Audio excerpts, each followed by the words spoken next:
about translation, and we have three translators who translate from Indian languages, Marathi, Konkani, and Hindi. I am here as your moderator by virtue of my translations from the Urdu language. So I'm going to start because just the phrase our translators, traitors, is, goes back to, I think, some Roman poet who said this, translation use fidelity, and so forth. I just ask this, those who translate from other languages, do you feel that, especially in the case of Indian languages, that you have a big enough audience for you to feel rewarded for your work that you do? Because translation, I know from personal experience, is really, really hard work. And if we are creative writers as well, if we are taking time out from our own writing to devote to it. So if I may start from Dr. Navar, if you could please tell us what do you feel about the demographics of the audience of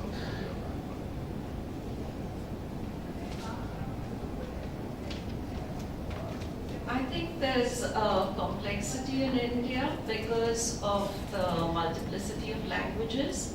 So one of the questions one would ask is one translating from an Indian language into another Indian language, or is one translating from an Indian language into English? And whether one likes it or not, I think when one translates into English, then at one level, the pan-Indian demography is larger because one reaches across, different linguistic groups. If one translates from an Indian language into another Indian language, then one assumes a readership. And I may be a little pessimistic and a little cynical, but I think the readership for literature, unfortunately, is by and large limited now. And so to some extent, literature and translation? I mean literature as well. I think the reading habit, unfortunately, is giving way to other more fashionable things like the social media and so on. So it is a very exclusive habit. It always has been exclusive, and perhaps more so now than ever. It troubles me certainly in India to see the disappearance of this amongst younger people. And having said that, I still think translation is a valid act, because if you don't translate, you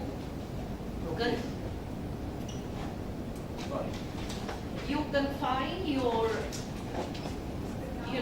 readership. I mean, a lot of good literature is lost forever. So to that extent, whatever the demography, I would still say it's something which I consider worth doing. I think it's something that I feel involved with, that I think has value, adds value. And I think we would be lost if a lot of world literature weren't available in translation. And I'd like to see a day in India when translation is taken seriously enough for that to become equally important.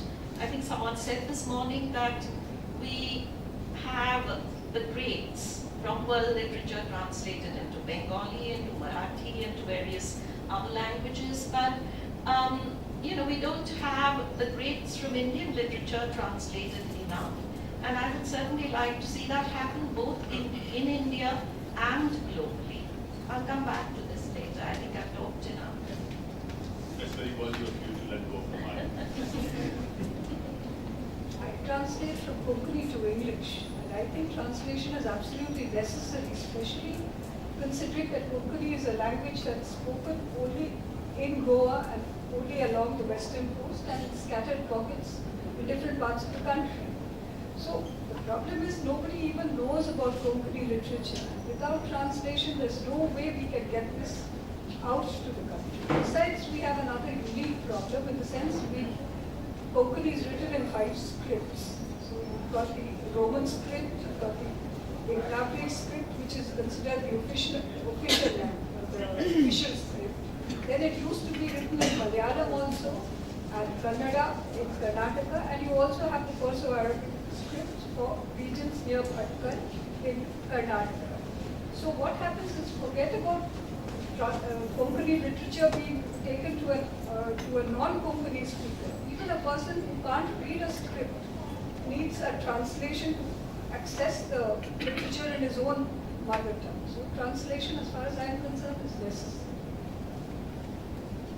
And I think you're both right. I feel like translating from Hindi, there's a special problem that we confront, which is that there has been probably more Hindi translation than in the two languages you're speaking about, but a lot of it has been very weak. And so I find a lot when I'm speaking to people that read literature translation in India and elsewhere that they sort of have an assumption that Hindi literature isn't worth reading because it hasn't come across very well. So it's sort of not just the task of trying to get people to read something that they don't have to read or that they might not necessarily read, but there's also a bit of a prejudice. For example, I've recently been retranslating Bisham Sani's Damas, which is a very popular novel, and Penguin asked me to do it again, even though it's the third time, because it's not been done well 2 times in a row, even though it is a popular book because of the mini-series. People can tell it's good from that angle, but they can't tell from the actual literary perspective because it's been sort of over-translated. There's been a tendency with Hindi literature to not allow it to be simple, because it's a very, very simple prose style in Hindi literature, and to try to dress it up to make it fancy enough for English, I think. And so I've been trying to dress it down again, but I feel like I'm translating both an original text, but also trying to translate people's expectations. I got one. So, okay, so in one word, do you feel like a martyr when you're translating something, or do you feel that you have your reward because there is appreciation for what you're doing? Yes or no? Is it martyr? No. Yes.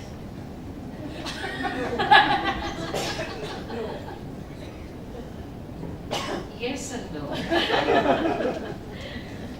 Okay, I have a question for the panel. Do you think, and this also addresses the problem of finding the books to translate, that we feel are the great classics of Indian literature, of its languages. And do you think if we have translators from each language group suggest an X number of titles, that these are the great classics, or as you say, Konkani is not a very old, educated language, so even among the recent languages, if we could identify a couple of titles, say 5 titles or 10 titles, these are the representative titles, both from the classics and contemporary fiction, and poetry of course, which represent the totality of the literature or most of its concerns and most of its how it engages with life and characters. So, and that put together as a body of literature. I know there have been some efforts, the Clay Sanskrit Library, and recently the one at Harvard, Murthy Classical Library, they've tended to focus on the classics. There's no effort to translate the contemporary stuff, which is more, I think, should be sold more easily to the international audience. Do you think that would work? That would generate interest?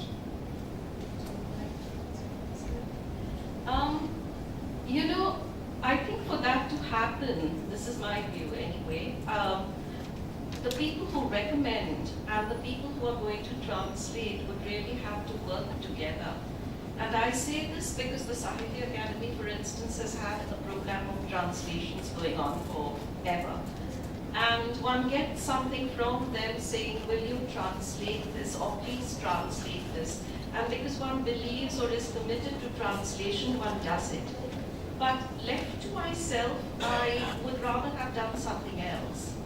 And these choices are often very subjective choices. So someone in a particular language may have a host of reasons for wanting something translated, but it may not really be a great work.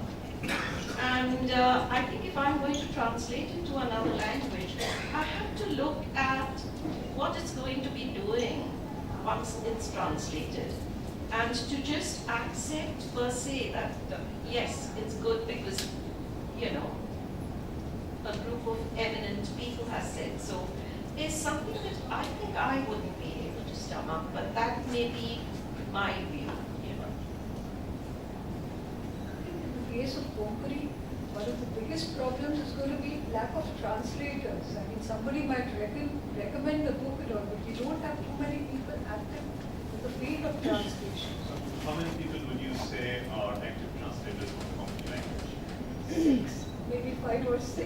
So, and Urdu is a much bigger language in terms of its speakers, its readers, and we don't have more than 10. I think that's true of all Indian languages actually, not just of Urdu.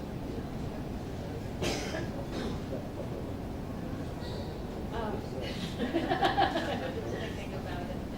I had an answer in my head. Please. And now I can't think of what You it was. can think of it, move on, I will come to you. Okay. So, we don't have any publishers' representatives here.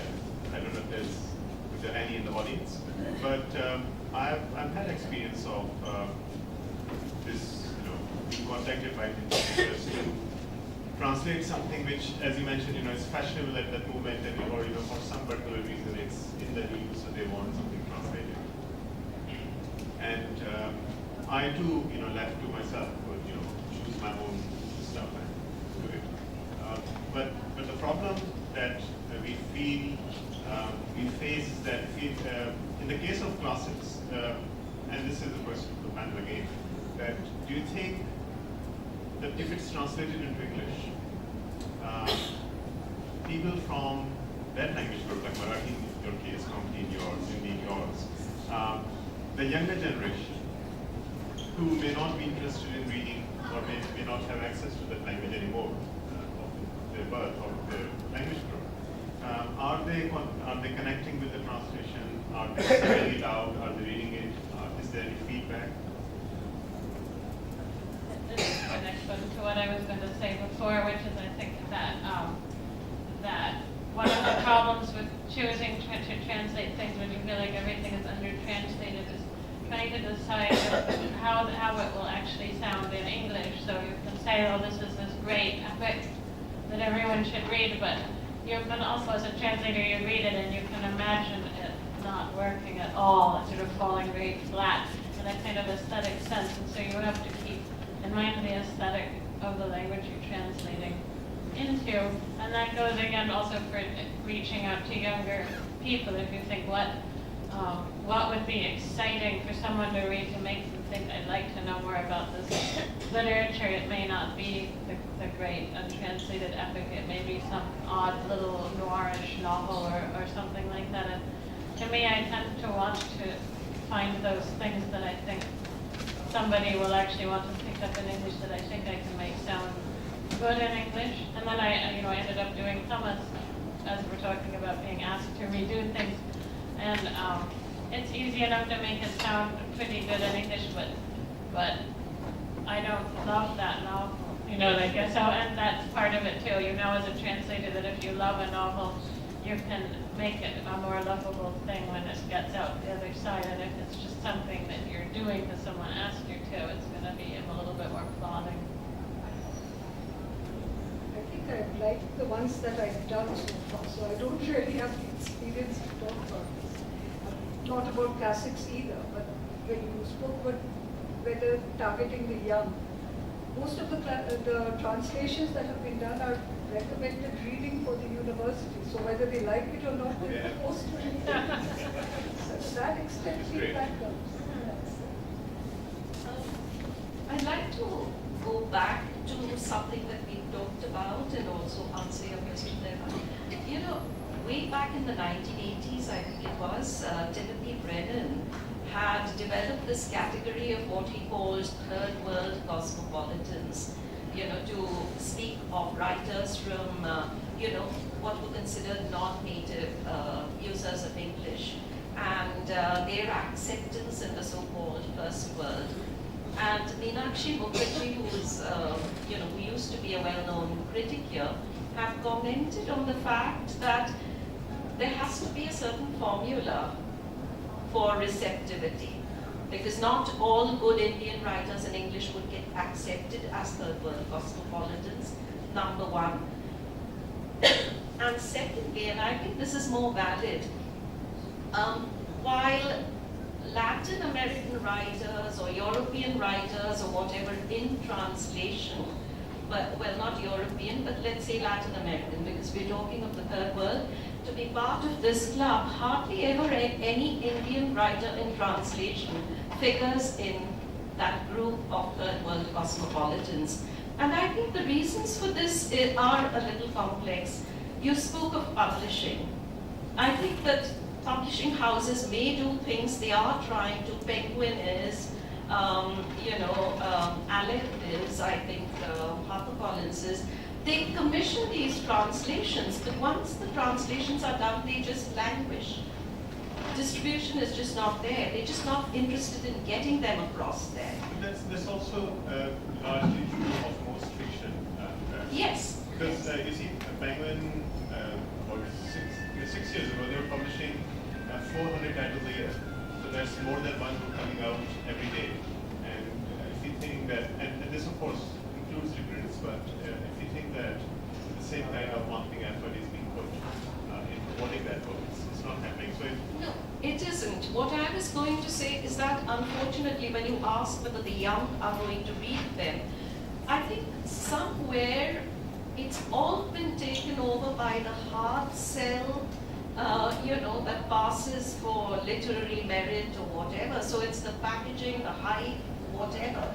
So whether it's in translation or whether it's somewhere else, it depends on how much hype it gets. And somehow, good literature doesn't necessarily get that kind of hype. So the young are not going to read it unless it's featured all over the place. I have a formula for creating hype. Whenever you translate a novel, you should buy 10 copies and burn it yourself, in a public gathering, and then that will get people to read it. I'll move on from the actual translation to the translator now. And please tell us how, by what sad turn of fate, you ended up translating. I don't call it sad. That I turned to.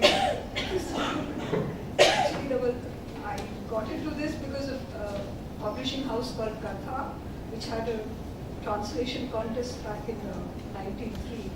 And one of the languages listed was Konkani, and I stay in Kolkata, far away from anything to do with Konkani. So when I saw that, the list of languages and Konkani was featured there, I was so thrilled. I just sent in whatever they asked for, some 30 rupees or something. And that's the way I got it. I did it, lucky enough to get it. So after that, I haven't stopped. So that's the way I got it. Well, I can't really remember how I got into it because I used to teach English literature. And my mother tongue, if it can be called that, is Marathi. And I was bilingual because we spoke Marathi and English at home. And I think I felt a kind of need to make this accessible because I read it. And we all read it at home. And I started with a woman called Vidya Pai, who in fact comes from a place very close to Goa. It's a place called Belgaum. Because it had a very, a sensibility that somehow attracted me. So one of the first poems of hers I read was a poem called Her Dreams.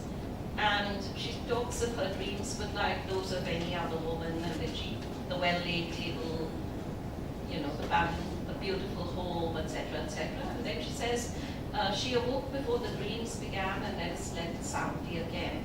And this was a time when there was so much going on in terms of women's voices and so on, that it resonated. I thought there was a universality here. And that's how I began translating. I began with Vidya Pai. And I then went on, but I picked the people I wanted to translate, except for my most ambitious attempt, which was commissioned, which was the Bhagavad Gita.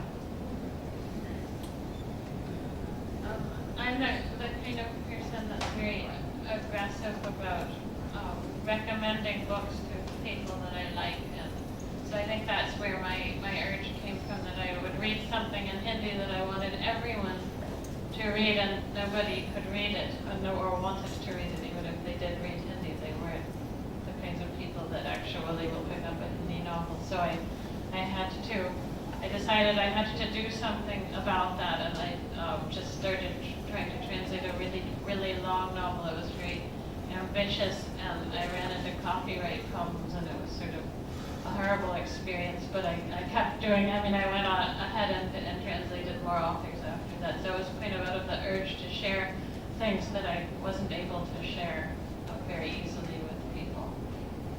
Are there any peculiarities in the language that you translate from that make it challenging for it to transform into the target language? And do you notice that there is a very prominent role of passive voice in the narrative? Do you feel that in Indian languages passive voice is very active in how narrative is? It's not just technically passive voice, but impersonal, sort of third person, like lagta hai, gets put into everything, and then usko and humko and that kind of thing. So getting the things in English, they're active, have to be very active, strong subjects, and in Hindi, and I think most Indic languages that we sort of push them out to the side. So you have to turn the phrasing around, and then the syntax is the opposite, basically. So you often have to flip every single sentence in the book around, and sometimes even a paragraph has to be kind of syntactically flipped because it's in the opposite direction.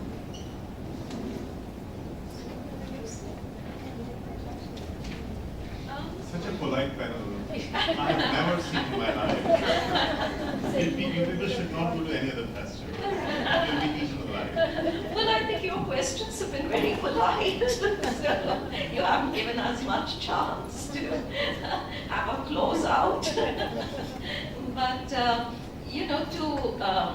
take up what you were saying, I think that I do tend to read something aloud to myself very often to get a sense of the rhythm and what have you. And I then try to use my sense of what will work and what won't in the language that is English. You're a traitor. Yeah, that's what I was going to say. Except that I must say I find, if I try to analyze this, our translators, traitors, I find it a very specious sort of question, because both traitors and treachery, etc., they're very value-loaded terms, and I don't really think you can apply them to translators. I think a translator is actually being faithful to something that she or he is translating if you convey the idiom, the sense, the currency, the context, or whatever it's into the language into which you're translating. But you have to realize what will work in the language into which you're translating. And I think one of the failures of a lot of translations from Indian languages into English, and this perhaps applies to the Thomas you were talking about and the failures there, is that a lot of writers in the regional language also have an attitude, and they say, you have to know the language well, not the language into which you're translating. And you get some very clumsy syntactical constructions as a result. They may be very faithful, but I don't think when we talk of translation, we're really talking about that. If you look at someone like Tolstoy, if you look at, someone like Gita Maupassant and so on, I don't think one goes around saying, now, is this really what Gita Maupassant said in French?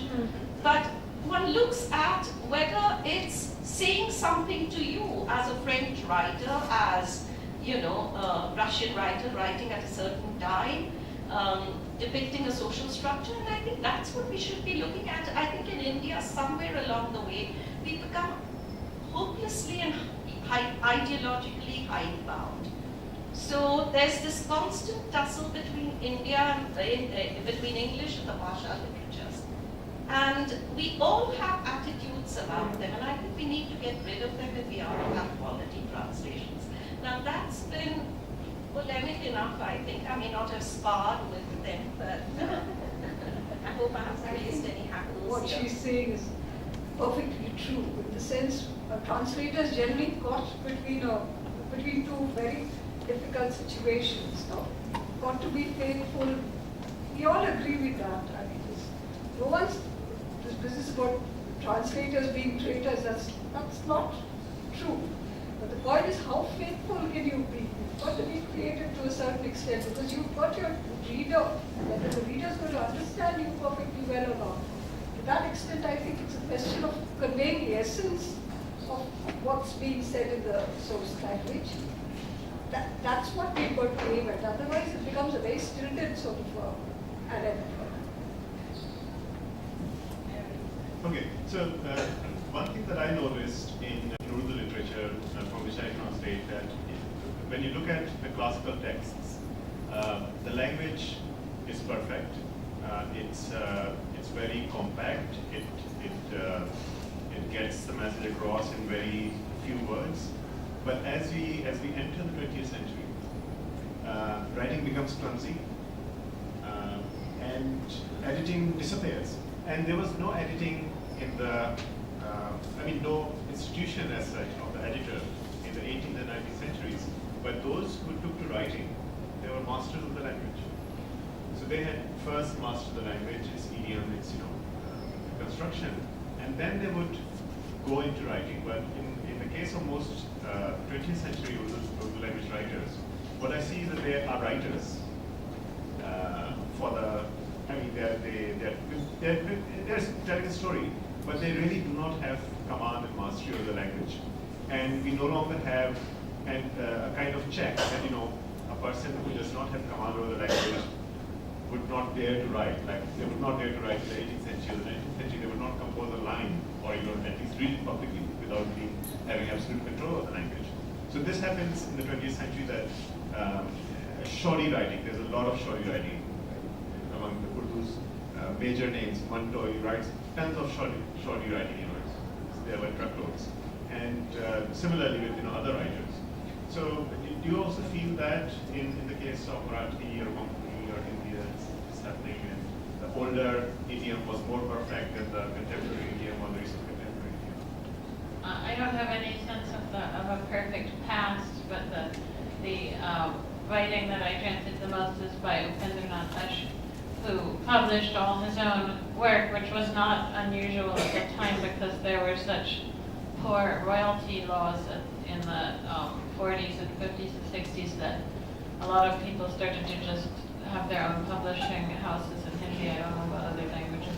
So he was being edited just by his wife and himself, and so I come across things that are really problematic, like in Gipti Divari, this long novel, there's this huge long passage about how he's staying with his employer in Shimla, and his employer, by a trick, takes away his charpai, his charpai, to give it to his son because he doesn't want to buy an extra charpai. So this goes, Ash gives very details. This goes on like about 4 or 5 chapters about the charpai being taken away, and then about 50 or 60 pages later, he's sitting in that same room, and it says that his employer comes in and sits down on the charpai. And I didn't know what to do. What is the translator supposed to do? Where did this come from? How did he get it back, And I brought it up with his son, who used to edit his work as well, and he was very embarrassed. He didn't know what to say. But I can't take it out, right? But you feel like sometimes you wish you could cover up for the sins of your author. This is a bit ridiculous. So apparently he used to kill off people because these were serialized. All right. And he didn't kill them off, but they died.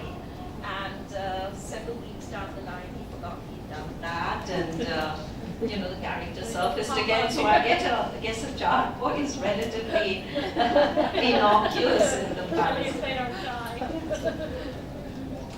I think Konkani writing also needs a bit more of, more of an editor's role in the original work. Because what happens is one has to be faithful to the text, and then after that, when you approach a publisher in the regional in English, at that time the editor over there tells you what's happened to this. This has to be edited. And when the translated text is edited, the people in the source language, they're not very happy. So you see, the translators caught between two forces. You have a very adamant source language personnel over there, and the editors in the translated language in English aren't very happy with this. And you've got to take the flag both sides. So you can translate that Difficult. authors. Dead authors. Yes. Okay, I'd like to open the floor for questions. We have a mic here. Please raise your hands. There is Sam there.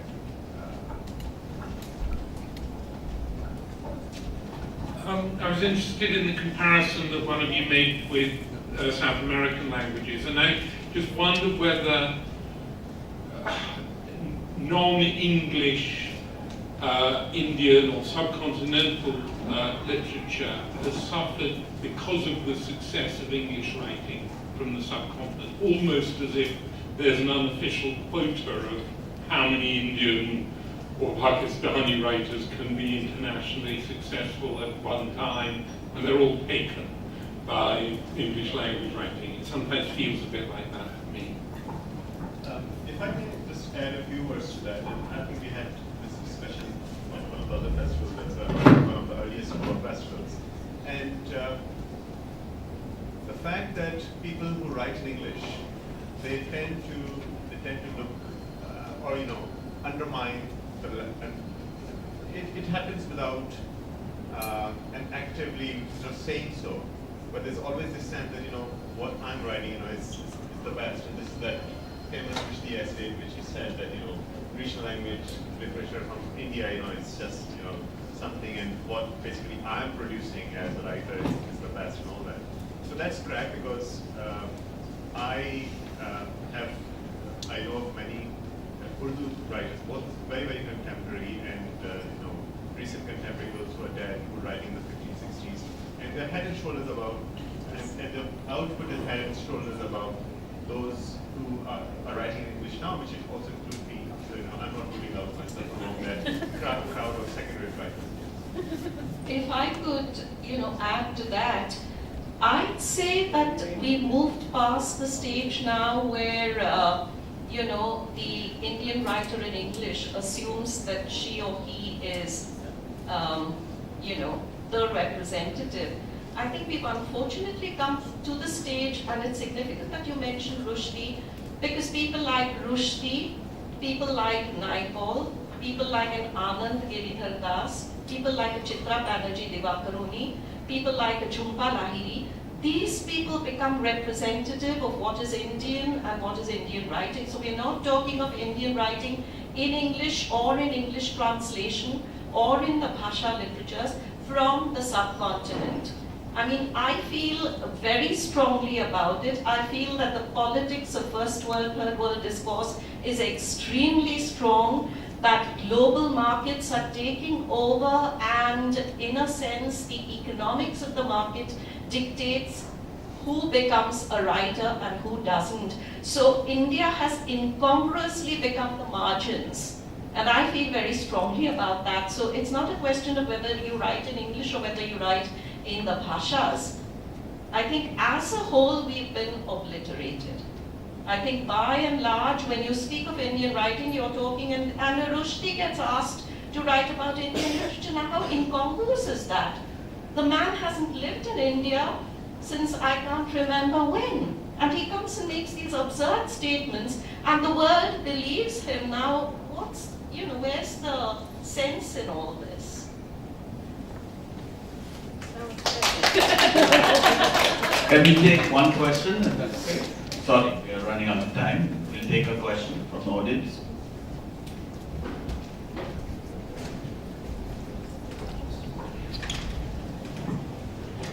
With regard to translating from Konkani to English, madam, often the Konkani that we see in spoken is a lot simpler than what we read.